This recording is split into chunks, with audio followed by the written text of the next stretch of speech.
Hello दोस्तों, राधे राधे। जय श्रीमन नारायण। आज हम सुनेंगे श्रीमद् भागवत गीता का संपूर्ण सार। यह केवल एक ग्रंथ नहीं अपितु जीवन जीने की कला है। महाभारत युद्धारंभ होने के ठीक पहले भगवान श्री कृष्ण ने अर्जुन को जो उपदेश दिया वह श्रीमद् भागवत गीता के नाम से प्रसिद्ध है। यह महाभारत के भीष्म पर्व का अंग है। गीता में 18 अध्याय और 700 श्लोक हैं। गीता की गणना प्रस्थान यांत्री में भी की जाती है, जिसमें उपनिषद और ब्रह्मसूत्र भी सम्मिलित हैं।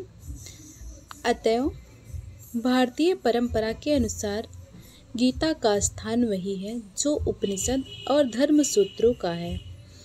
उपनिषदों को गौ माता और गीता को उसका दुग्ध कहा गया है।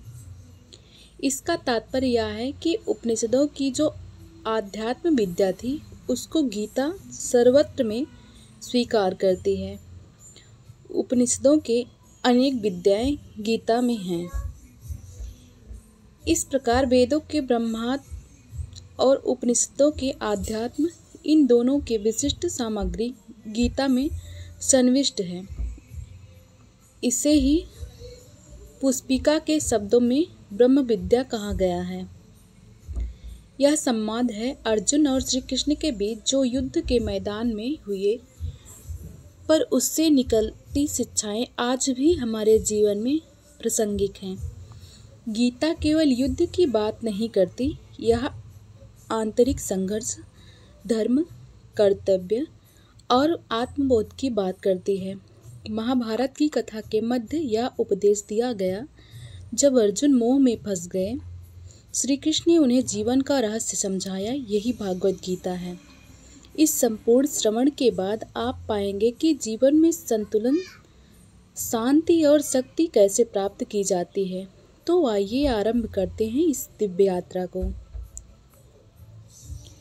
युद्ध भूमि में अर्जुन जब अपने बंधु बांधवों के सामने देखते हैं, उनका हृदय भर आता है।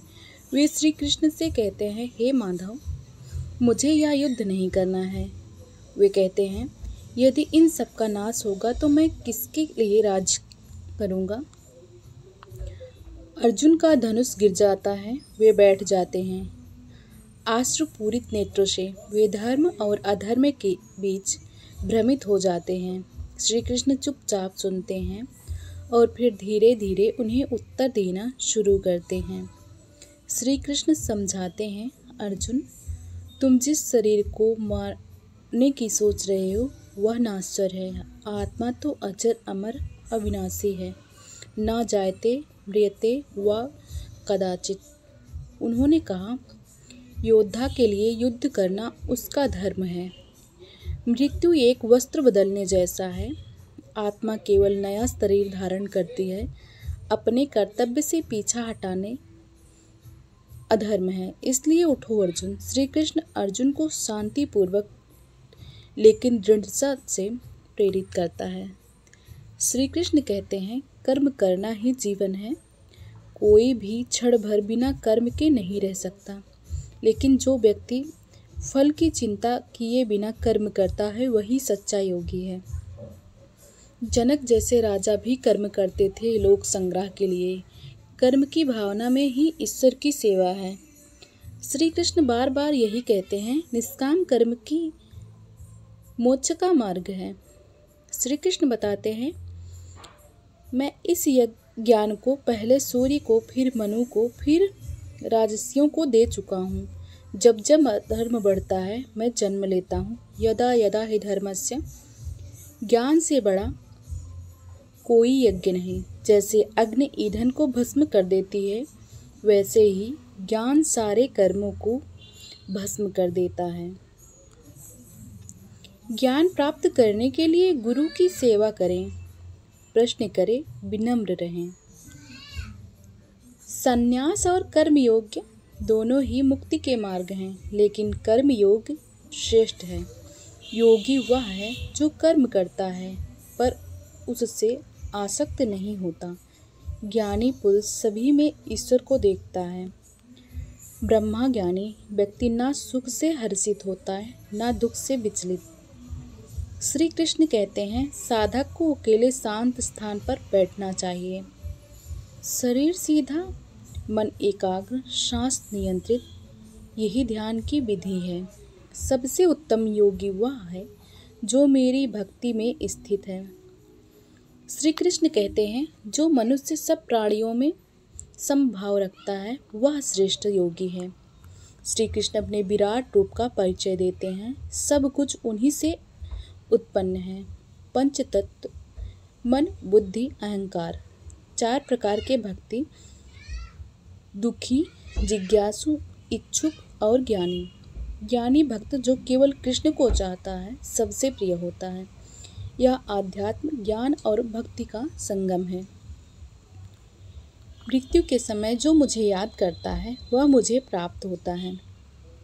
श्री कृष्ण समय, धर्म, मोक्ष और पुनर्जन्म की व्याख्या करते हैं। आध्यात्म 10 में वे कहते हैं मैं ही रुद्र में शंकर हूँ, मैं ही इंद्रों में वासव हूँ। अध्याय 11 में अर्जुन को विश्व रूप दर्शन होता है, एक ऐसा रूप जिसमें संपूर्ण ब्रह्मांड समाहित है। अर्जुन भयभीत हो जाते हैं और श्री कृष्ण को बार बार प्रणाम करते हैं। अध्याय 12 में सरल भक्ति का मार्ग, जो मुझे प्रेम करता है वही मुझे प्रिय है। शरीर को क्षेत्र कहा गया है, आत्मा को क्षेत्रज्ञ। 3 गुण सत्य, रजस, तमस हमारे स्वभाव को नियंत्रित करते हैं। सात्विक भोजन, सात्विक आचरण मनुष्य को ऊपर उठाते हैं। श्रद्धा के प्रकार, जैसे श्रद्धा वैसी ही व्यक्ति की गति होती है। यह ज्ञान मनुष्य को विवेक और निर्णय की शक्ति देता है। श्री कृष्ण कहते हैं सभी कर्तव्यों को छोड़कर मेरी शरण में आओ, मैं तुम्हें सभी पापों से मुक्त कर दूंगा। अर्जुन का मोह समाप्त होता है और वह कहता है अब मैं युद्ध करूंगा। इस प्रकार भगवान ने जीवन के लिए व्यवहारिक मार्ग का उपदेश देकर अंत में यह कहा है कि मनुष्य को चाहिए कि संसार के सब व्यवहारों का सच्चाई से पालन करते हुए जो अखंड चैतन्य तत्व हैं, जिसे ईश्वर कहते हैं, जो प्रत्येक प्राणी के हृदय या केंद्र में विराजमान है, उसमें विश्वास रखें, उसका अनुभव करें। वही जीव की सत्ता है, वही चेतना है और वही सर्वोपरि आनंद का स्रोत है। श्री कृष्ण कहते हैं जो इस गीता को श्रद्धा से सुनता है वह मुझे प्राप्त करता है। भगवत गीता आत्मा की जीत की गाथा है। यह हमें सिखाती है मोह छोड़ो, कर्तव्य निभाओ, ईश्वर से जुड़ो। यदि आप